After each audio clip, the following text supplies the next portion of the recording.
Thank you very much for joining. So, 20 minutes for a session about analytics. That means that I need to annoy you very much with a lot of data. So we're going to be looking at data almost since the beginning. So I'm going to show you a ton of analytics, a ton of data, blockchain, on-chain, derivative that are going to sort of challenge some of the conceptions that we have about crypto assets. A little bit about myself. I'm a computer scientist by background. I teach applied AI at Columbia University. I have a history of building high-scale systems both in Wall Street, quant systems, as well as Microsoft. A couple of exits as an entrepreneur and a very active investor in the space. And about a year ago, I started this company called IntoTheBlock that is a data science platform for crypto assets.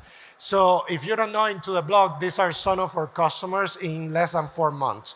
So exchanges, like you can recognize some of the logos, data providers, big tech companies. The adoption is being off the charts. I have a little announcement today. As of a few minutes ago, our data or analytics are in cryptocompare.com. These guys have done a tremendous job bringing some of our initial signals to life and to their audience and sort of pushing us to sort of execute in the vision that they have. So great team. I'm very proud to partner with them. That's all you're going to hear about us. So we're not here to talk about our company. We're here to show you data. So a quick agenda. The first 3-4 slides, I'm going to try to brainwash you and try to come up with a thesis, proof a thesis that crypto requires a new form of analysis and why. And the second part, I'm just going to show you a ton of metrics and a ton of data and analysis and see what you think. So let's start with an obvious statement. Crypto is a new asset class with new fundamentals that requires a new type of analytics. That seems like a very stupid thing to say because every financial class in history has come up with their own set of analytics. So stocks gave us price and volumes, currencies 24/7, markets, commodities are based on supply and demand, and so on and so forth. So crypto assets are only a 10, 11-year-old asset class, but in terms of data generation, it's one of the richest asset class in history. I think Philip from Chainalysis was referring to this in one of the panels this morning. So there is a lot of data that we haven't seen before and that is conducive to very unique insights. So it's also the first asset class that records patterns of individual investors in public ledgers. So that's a gold mine. We don't have that anywhere else. But if that's very unique, why do we keep doing this crap, right? Every time that we come out, that we talk to trading firms, they're all diving into technicals, and technicals are fine, but just looking at technicals and nothing else and ignoring the rest of the data sets for crypto is just being lazy. Like, why wouldn't you look at that if it would complement your technical analysis? So crypto asset requires a new form of analysis. It's going to create new factors. It's not going to go momentum, value, carry, like the famous French factor theory. It's going to be other things that are very unique based on blockchain data, based on on-chain data, based on 24/7 on-chain data, based on derivative products that we never seen before. Make sense? Cool. So how does that look like? So imagine that you're looking at exchange data and that brings traditional factors. This is what I was alluding to, famous French theory, value, momentum, carry, volatility, or popularity, other things. But then when you look at on-chain data set, that brings new factors. And because we're living in the golden era of data science, a lot of the research from the 70s, from the 80s is possible today. IntoTheBlock wouldn't have been possible 10 years ago. It would have been too expensive. So the type of neural networks that we're building, they're just not possible before. So what I want to do now for the rest of the presentation is just show you data and see what you think about some of the analysis. So here's a question. How many traders, active traders today, do you feel they're making money with Bitcoin? The people who are actively trading. 50%, 70%, 30%. So 30, 20. So this is an analysis. Look up below, 38. So this is an analysis that we call in and out of the money or on the current price, that it looks at active addresses that are actively trading everything that has been recorded on chain and uses a clustering mode to partition that in 10 groups, depending on whether they're making money or losing money compared to the current price. Do you see that value of 7,900 to 8,100? I mean, it's hard to read. You know what that is? That's a level of resistance. So for Ethereum to go up, it has to break through that 1 million and a quarter of addresses. So there is a ton of resistance there. So how does it look for Ethereum? I'm sorry, that was Bitcoin, my bad. So how does it look for Ethereum? There is 646 addresses above between 193 and 199. That's a level of support. So if the price of Ethereum goes down, part of that volume is going to be in place and it's going to press for those prices to stay. You can do that with crypto because you have access to on-chain data. You cannot do that with anything else. So how is this helpful? It gives you pragmatic levels of support and resistance. It gives you ideas of investor sentiments. If you see those red bubbles increasing, that's a negative sentiment. And it gives you an idea of counterpart. If I'm going to enter a position at a certain level, that gives you an idea of who is on the other side. Make sense? So that was active. That's today. How about all time? How does that look like? So if you look at Bitcoin Cash, it was a fork. We all receive Bitcoin Cash. It's a party, right? 92% of investors have made money with Bitcoin Cash historical. That big green bubble, that's Roger Ver and everybody else in that group. But if you look at Ethereum, very different, only 52%. Because the price has come down over time from the arena, from price zero to all-time high. The same analysis. How is that helpful? Well, it gives you ideas of accumulated volume. What are the positions that have volume that are unique? Movements in inactive tokens, as well as where are the large token holders, the whales positions. Here's another question. How regularly crypto changes hands? So how regular are coins that are not moving, that are dead, how regularly does crypto changes hands? So this is an analysis that we do based on UTXO transactions. And it will tell you coins that are older than 5 years that haven't moved, younger than 1 day, right? And you can see how those spectrums shift and how that correlates with price. So this is Bitcoin, this is Litecoin. Look at that bracket of 1 month to 3 months and the correlation with price. It's ridiculous. So you're seeing when some of those coins that haven't moved in a while start moving, and some of those spectrums start enlarging or shrinking, how that affects price. Does that make sense? Cool. So how is this helpful? You can see accumulation trends. Where are coins just staying there and not moving? Are they actively traded? Movements from inactive coins to active coins, as well as holding trend analysis. So when you look at a crypto asset, it's helpful to understand who owns this thing, right? And a vector to understand who owns an asset is time. So are people in it for the long term, or are people actively trading? This is an analysis on Ethereum that we call ownership by timing, which we look at addresses that are actively trading and are younger than a month and how that trend behaves. Addresses that are older than a year, and we call those holders, and somewhere in between. So every time there is a price movement. So this is Dash, who is one of our customers.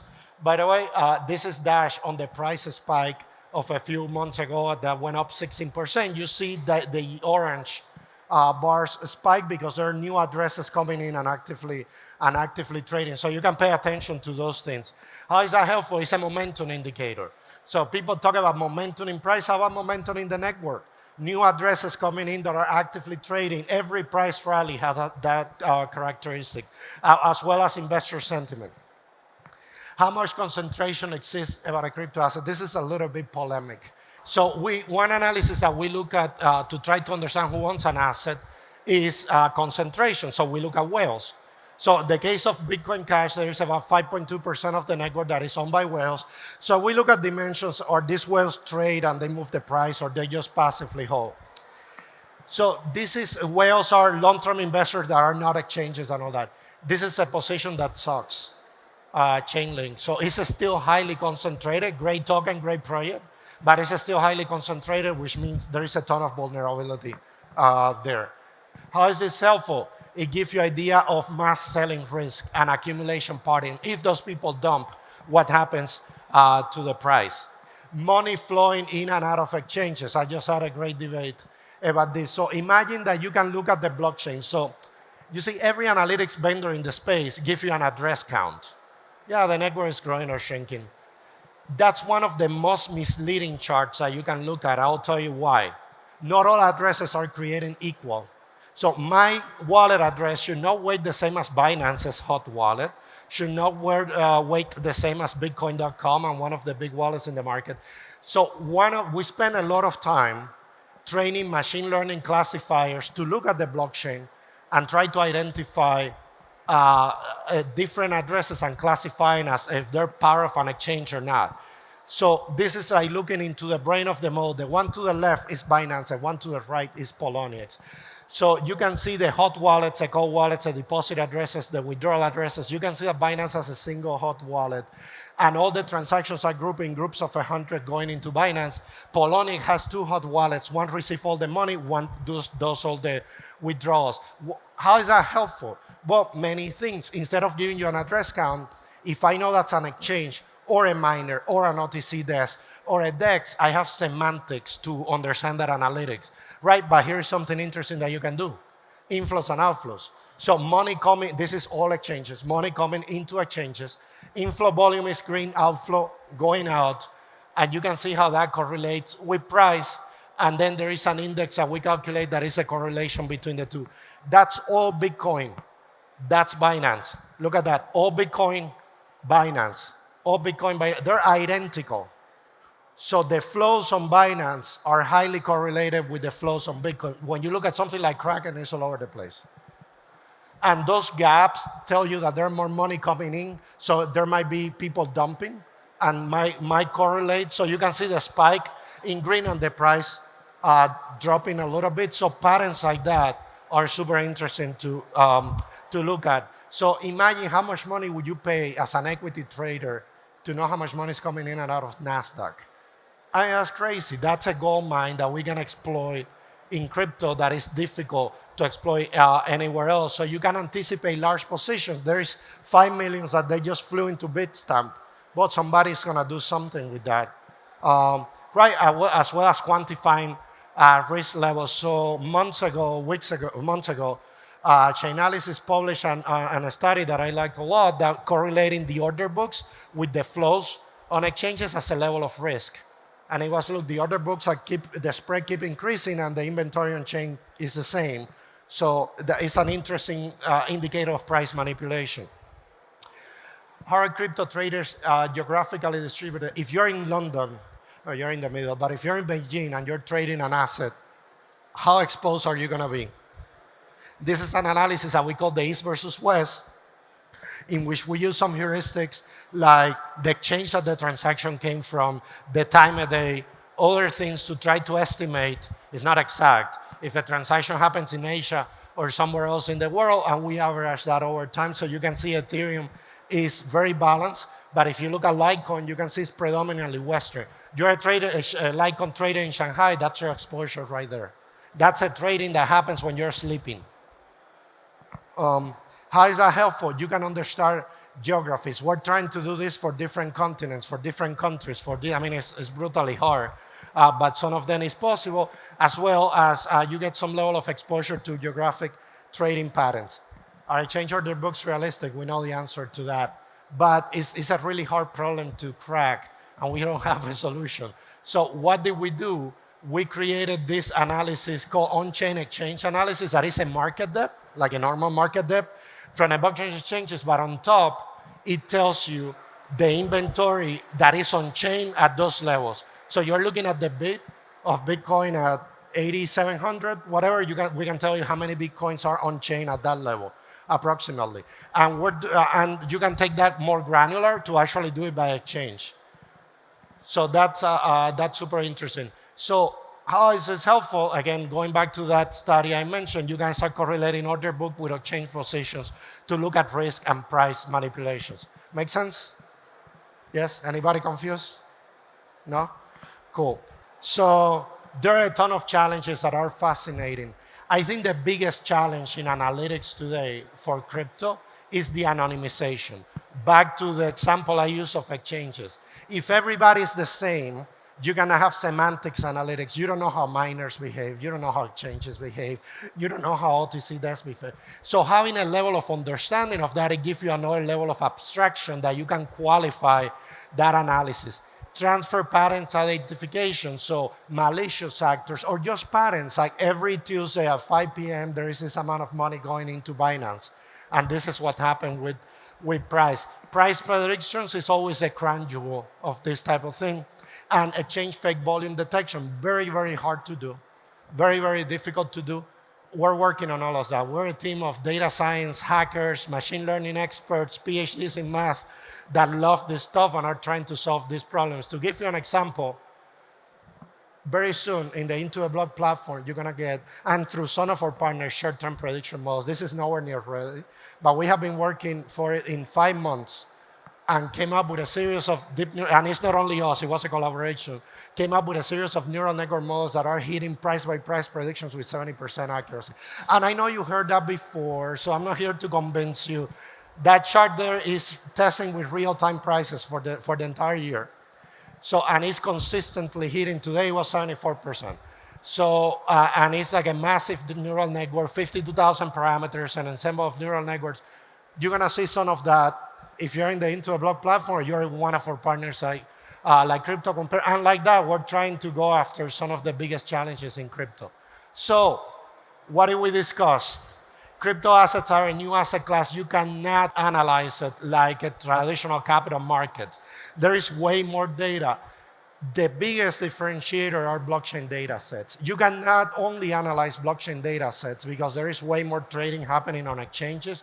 There are derivative contracts, but blockchain data sets are a very unique asset. And a lot of the insights, that same thing that I show you for price predictions was not possible 5, 6 years ago because the technology was not there. There weren't deep learning frameworks like TensorFlow, PyTorch. There weren't GPU instances in AWS that make this cheaper. There wasn't any research in quant financing in this area. So this is something that we can do today that we cannot do before. So that's all I have. With that, I would like to open for questions. If you want to email me, that's my IntoTheBlock.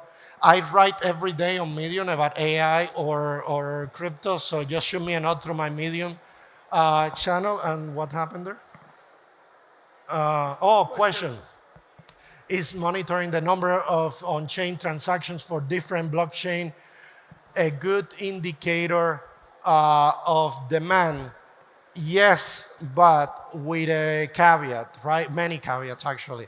Yes, so transaction activity is important, but keep in mind that exchanges do a lot of manipulation internally. They move money around all the time.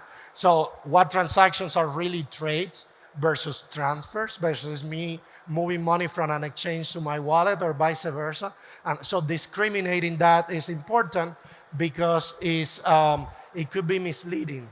And then the other thing is that trying to make predictions with a single attribute is a false errand. In quant, we call that power factors and are like a unicorn. It doesn't exist, right? In crypto, so those people that say this number is correlated to price, that's BS. I mean, stay away from that.